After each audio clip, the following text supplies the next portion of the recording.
ऊपर से विश्वास उठता जा रहा है। मैरिज बुरी नहीं है, लेकिन आज मैं आपको बताता हूं, मैंने ऐसी कई टेस्टिमनीज इस हफ्ते सुनी हैं। जब परमेश्वर आपको ये कहता है कि ये करना है, हमें पता क्या लगता है कि परमेश्वर मुझसे कुछ काम लेना चाहता है। मैं बड़ा फनी खान हूं जी, मैं तो बड़ा जबरदस्त आदमी हूं, परमेश्वर मेरे पीछे लगा हुआ है। हर बार प्रोफेसी होती, प्रभु तुझे इस्तेमाल करेगा। मैं ही नहीं मान रहा हूं। हम बड़े बड़े बनने की कोशिश करते हैं, लेकिन हमें यह नहीं पता कि हम बेवकूफ हैं इस मामले में।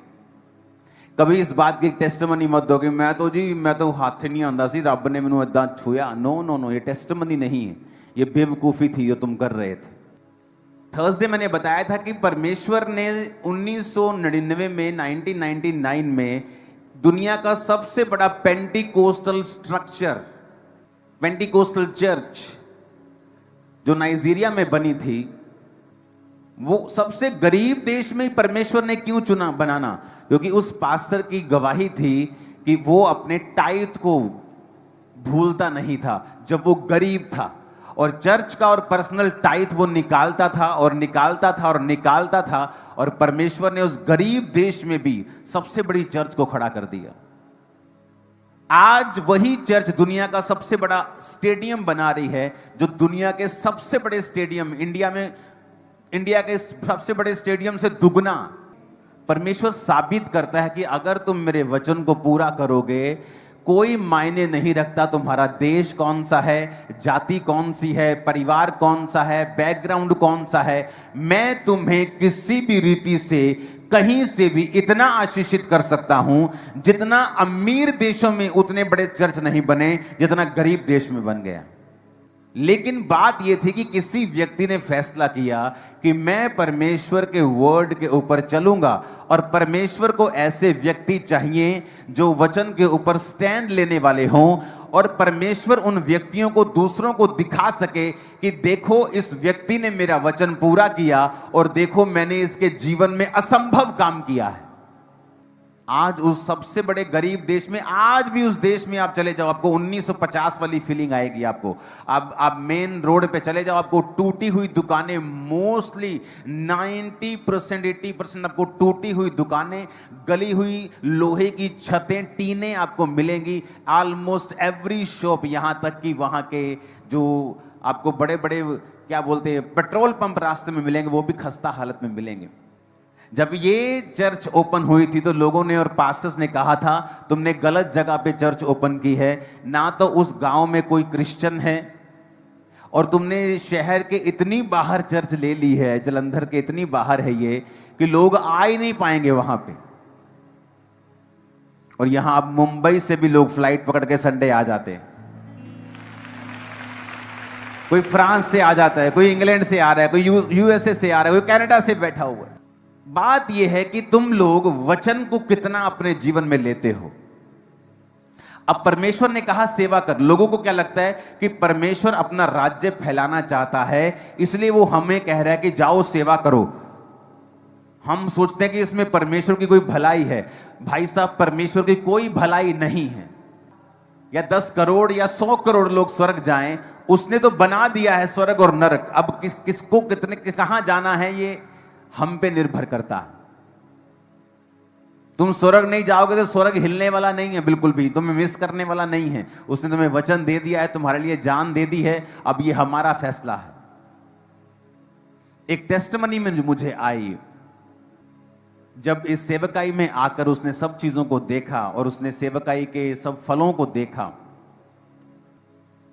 और उसका बेटा जो था वो इनकरेज नहीं था सेवा के लिए इतना, और जब वो सेवा को देखकर जाके बोला कि मैं भी अब सेवा करूंगा, परमेश्वर ने उसके रास्तों को खोला और जो डिले स्पिरिट थी उसे खत्म किया, और उसकी जिंदगी में बहुत बड़ा एक काम हुआ जैसे ही वो यहां से गया।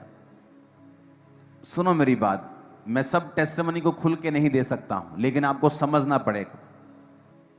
आप भले हो सकते हैं, आपके माता पिता भले हैं, प्रभु में पवित्रताई में हैं, लेकिन अगर आप वर्ड पूरा नहीं कर रहे हैं और झिझक रहे हैं,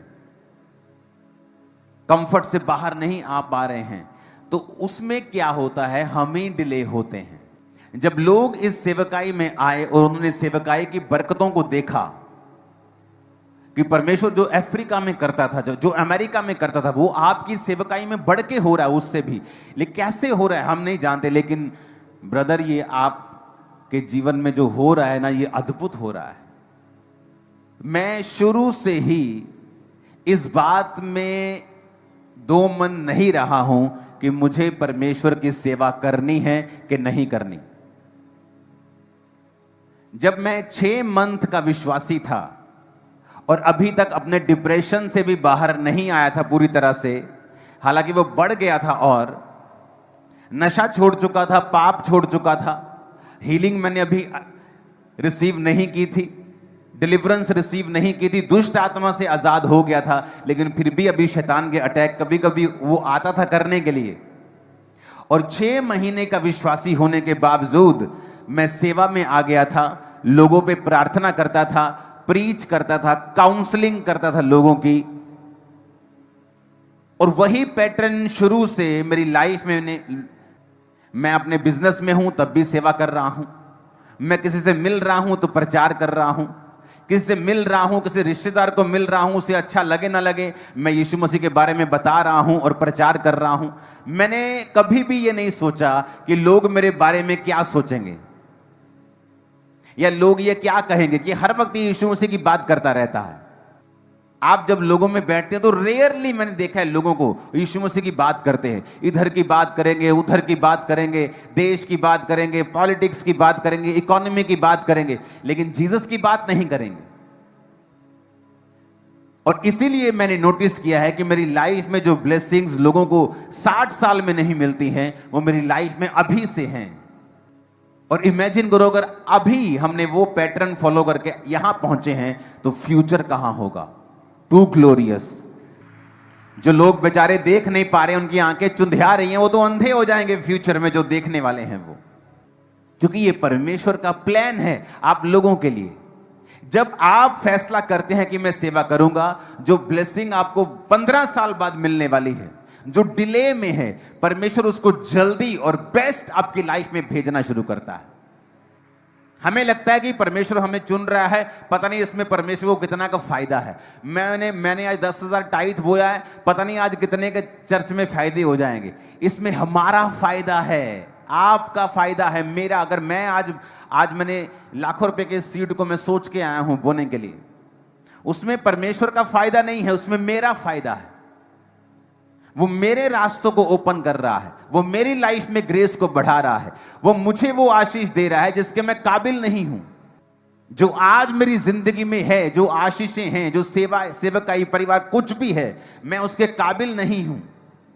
नेचुरली अगर प्रभु को मुझसे दूर कर दिया जाए तो मैं उन चीजों के काबिल नहीं हूं।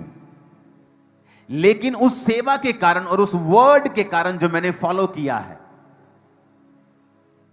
और उस वचन के कारण जो बाइबल में लिखा है, मैंने उस वचन को फॉलो किया है। मैंने सोचा नहीं है, मैंने ज्यादा सोच विचार नहीं किया है, मैंने सलाहें नहीं ली हैं, मैंने बुजुर्गों से इस विषय में सलाह नहीं की, मैंने पास्टरों से सलाह नहीं की मुझे कैसे और कब सेवा करनी चाहिए। मैंने उसे शुरू किया है। जब तक लोग मसीह में आकर बपतिस्मा नहीं ले पाते हैं, मैं ले हैंड के साथ प्रार्थना करना शुरू कर दिया था। और मैंने देखा है कि लोगों ने टेस्टिमनी दी है कि ब्रदर आपकी सेवकाई से जब हमारे बच्चे उत्साहित हुए हैं और उन्होंने कहा कि हाँ हम फुल फ्लैश सेवा करेंगे, तभी परमेश्वर ने देखो एक ऐसा काम किया जो 33 साल से नहीं हो रहा था, जो पिछले 15 साल से नहीं हो रहा था, पिछले 10 साल से नहीं हो रहा था। और परमेश्वर ने इतनी जल्दी कर दिया, हम हैरान हैं। क्यों? चाहे आप भले हैं, पवित्रताई में हैं, लेकिन जब तक आप परमेश्वर के लिए फुल फ्लैश खड़े नहीं होते हैं, वो भी आपके लिए फुल फ्लैश काम नहीं करता है। आपकी सारी दुनिया की ब्लेसिंग्स आपकी सेवा और परमेश्वर के वचन के पीछे छुपी रहती है। आप एक डॉक्टर हो सकते हैं राइट नाउ चर्च के अंदर, बहुत से इंडिया के बड़े बड़े हॉस्पिटल्स हैं, बहुत बड़े बड़े जो बिलियनियर्स के। मेरे साथ तेरा भी क्रूस होगा। जागो और प्रार्थना करो, क्योंकि मैं तो परमेश्वर के वादे पे टिक गया हूँ। तुम भी जागो और परीक्षा में न पढ़ो। और उनको वहां पे भी प्रभु ने एक वर्ड के द्वारा समझाया कि जो आत्मा ना तुम्हारे दिन भर बोलती रहती है, परमेश्वर हमसे प्यार करते हैं, परमेश्वर आपके प्रभु, ये अब तेरा शरीर तेरे साथ में दे रहा है, क्योंकि तू दुर्बल हो गया, तू दुर्बल स्थिति में आ गया क्योंकि नींद हावी हो गई।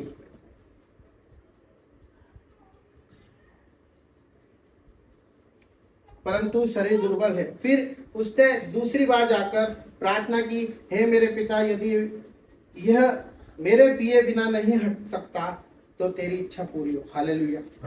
या परमेश्वर ने बोल दिया कि आप ठीक है, एक्सपेक्टेड जो भी आप बोलोगे वो मैं पी लूंगा उसको। तब उसने आकर उन्हें फिर सोता पाया, क्योंकि उनकी आंखें नींद में भरी हुई थी। कौन थे वो लोग? कौन? मनुष्य नहीं थे वो, प्रभु के सिलेक्टेड लोग थे। वो चुने हुए थे। वो प्रभु ने 12 को प्रेरित किया, अभिषेक किया, उनका सब कुछ किया, उनको दुष्ट आत्मा निकालने की ताकत दी थी, सब कुछ दिया था। वो लोग थे जो दिन रात प्रभु प्रभु करते थे कि प्रभु ज्ञान की बातें तो आपके पास है, हम आपको छोड़ के कहाँ जाएंगे, अनंत जीवन तो आप ही देते हैं प्रभु। और आज अनंत जीवन की बात आई तो नींद में भरे पड़े थे। उन्हें छोड़ फिर चला गया। ठीक है। फिर तीसरी बार प्रार्थना करने गया। तब उसने चेलों के पास आकर उनसे कहा, अब सोते रहो। हालेलुया। यहाँ पर परमेश्वर उस दर्द में, परेशानियों में भी बोला कि अब ठीक है, अब तुम सोते रहो, क्या काम क्यों? तुम बहुत प्रेम की बातें की, पर अब सोते रहो, परंतु सोते रहो और विश्राम करो। ठीक है। देखो अब इस सोते रहो यहाँ पर एक थोड़ा सा डॉट लगा हुआ है। इसका मतलब कि प्रभु ने उनको एक टोंट मारी है कि सोते रहो, विश्राम करते रहो, चलो फिर भी मेरे साथ चल के देखो क्या मेरे साथ क्या क्या होएगा। यहाँ आगे वचन में लिखा है कि देखो घड़ी आप पहुंची है और मनुष्य का पुत्र पापियों के हाथ पकड़ा जाता है, और चेले देखो मेरे पकड़ने वाला निकट आ पहुंचा है। पकड़ने वाला निकट आ पहुंचा है। अब पकड़ने वाला कौन था और पकड़ाने वाला कौन था? और पतरस कौन था जो 3 बार इनकार करता था? ये कौन थे? ये सब साथ में रहने वाले थे। तो परमेश्वर ने वो बताया कि सब बोलते हैं प्रेम करना बहुत कठिन है, परमेश्वर से प्रेम करना बहुत कठिन है। अब पकड़ाने वाला क्या कर रहा है? देखो, एक तो सो रहा, एक मुर्गे की बांध के पहले 3 बार मना कर रहा, और प्रभु ने बोला मैं तो प्रभु तेरे से पहले आऊंगा, आपको ये दिक्कत होगी ना तो मैं खड़ा हो जाऊंगा, है ना? वो व्यक्ति था। और ये पकड़ाने वाला कौन है? आगे हम पढ़ते हैं, वो एक यही रहा था कि यहूदा जो 12 में से एक था, आया उसके पास प्रधान याजकों और लोगों को, पुरोहितों को, और बड़ी भीड़ तलवारें और लाठियां लिए हुए आई। उसके पकड़वाने ने उन्हें संकेत दिया था कि जिसको तू चूम ले वही उसे पकड़ लेना। और तुरंत यीशु के पास आकर, हे रब्बी नमस्कार, और उसको बहुत चूमा। हालेलुया। हालेलुया। मैं हालेलुया प्रभु के लिए बोल रहा हूँ, क्योंकि प्रभु का प्रेम देखो कैसा। अब वो कौन था चूमने वाला? यहाँ पे प्रभु ने उसको है ना समझाया। वो आगे और ऐसे ये वर्ड लिखा, देखो यहाँ पे, बहुत चूमा। एक बार नहीं, चूमे जा रहा प्रभु को। अब प्रभु ने उसको क्या बोला? हे मेरे मित्र, जिस काम के लिए तू आया ना वो कर, फालतू काम मत कर, है ना? हो गई तेरी भी 30 चांदी के सिक्के में आ गया तू भाई, खत्म। अब जब उसको पकड़ लिया गया तो उनके पास आकर यीशु पर हाथ डाले और उसे पकड़ लेगा। इसका लास्ट वचन और पढ़ेंगे 56वां। इसमें लिखा है, परंतु यह सब इसलिए हुआ कि भविष्यवक्ता के वचन पूरे हो। सब चेले उसे छोड़कर चले गए। हालेलुया। भाग गए। अभी तक 3 की बात थी, यहाँ पे साफ लिखा है सब चेले छोड़ के चले गए। परमेश्वर नहीं चाहता हम उस स्थिति में आए कि हमारे साथ वाले हमको छोड़ के भाग जाए। परमेश्वर चाहता है कि तुम मुझसे प्रेम करो।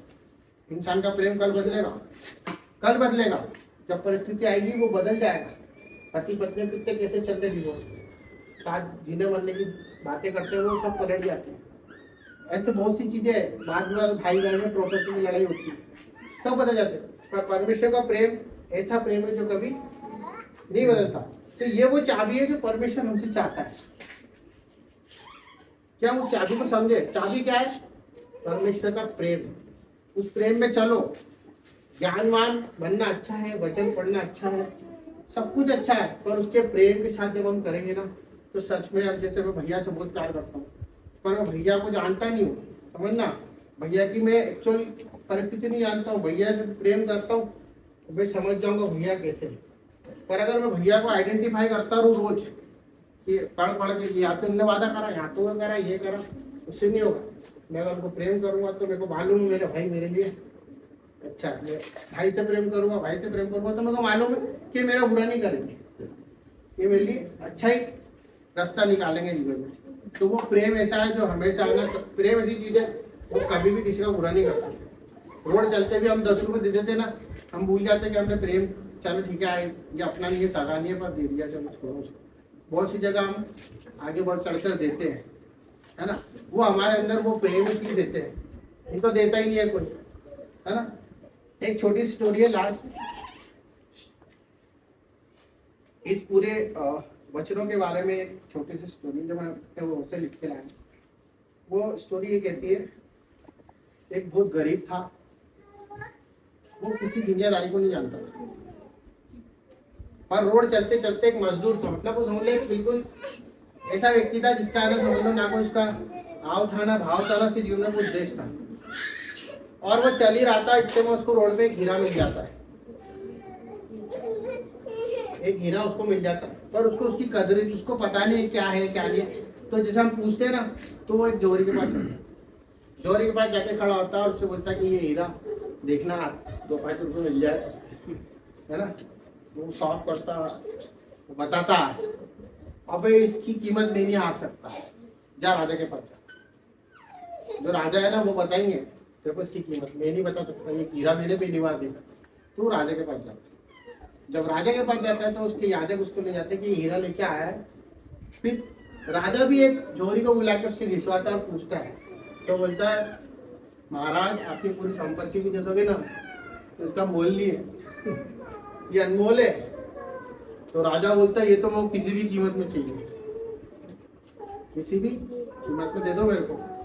अब कहानी में ट्विस्ट आता है कि उसके पास आते हैं, वो बोलते तेरे को क्या चाहिए, राजा सब कुछ देने को तैयार है, तो एक काम करना, सुबह आना नहा धो के और तेरे लिए द्वार खुला पड़ा रहेगा, और तेरे को जो भी ले आना ना यहाँ से ले जाना, कोई तेरे को मना नहीं करेगा। पर राजा से आना, तो वो जाता है और सुबह नहा धो के चल के चलो आज तो, और एक चीज उठा लूंगा मेरे जीवन में जो नहीं है वो सब ले लूंगा मैं, क्योंकि हीरा था मेरे पास, और वो हीरा देना चाहता था इसलिए। तो जो राजा रहते हैं उसके वजीर वो सियाने रहते हैं, वो क्या करते हैं, पहले वाले हॉल में है ना बहुत सारे कपड़े रखते हैं, और ऐसे सब कपड़े रखते हैं जो उसको कभी नहीं देखे, तो उसकी नजर कपड़ों पे जाती है, और यार पहन के देखता हूँ मैं यार कैसा दिखूंगा, बहुत सारे कपड़े बदलता, आधे घंटे हो जाते हैं, कपड़ा पहन लेता है, बोले ये मेरे फिटिंग का भाई, सुबह का पहर उसका। पर जो उन्होंने शर्त ये रखी थी कि सुबह है ना जब सूर्य उदय होगा ना, अस्त के पहले जो ले जा सकता हो ले जाना, उसके बाद कुछ नहीं ले जा सकता। और 1 से 1.5 घंटा कपड़ों में निकाल देता, सेकंड द्वार खुलता है, वो सोचता आगे देखो क्या है, तो वो बहुत सारा खाना, लजीज लजीज खाना, और रात भर का भूखा प्यासा, उसके सामने रबड़ी रसगुल्ले और जो सारी चीजें रख रखी है, बोला चलो यार खा भी लो, अभी तो कपड़ा तो अच्छे पहन लिया, खा भी लेता हूँ मैं। वो खा लेता भी है, इतना खा लेता है कि ना हाँ मजा आ जाता है उसको। अब वो राजा के याजक सियाने रहते हैं, तीसरा द्वार खोल के बिस्तर ला के रखते हैं और वो भी रख देते हैं, वो दस्त करते बोलते हैं बोले आओ महाराज आप सो। हाँ यार अभी तो पूरा दिन पड़ा है, सो लेता हूँ मैं, 12-12:30 बजी है, शाम तक उठा लेंगे जितना उठा सकते हैं। भैया वो सो जाता है, सोने के बाद सूर्यास्त हो जाता है, उसके सिपाही आकर उसको उठाते हैं, ये भाई उठ। बोले क्या हुआ, बोला सर टाइम सर टाइम पता हो गया। वो उठता हो तुरंत जेब और वो सब उठाने लगा था। क्या शर्त थी कि सूर्योदय के बाद कुछ नहीं ले सकता, अस्त के बाद कुछ नहीं ले सकता। वो हीरा पता है क्या है, वो हीरा आज हम दुनिया में खो रहे हैं उसको, उसके प्रेम को खो रहे, वो प्रेम वो हमारे पास रहेगा ना, मैं बता रहा हूँ आपके पास आशीष चल चल के आएगी, और परमेश्वर ने हमको देना वाला आशीष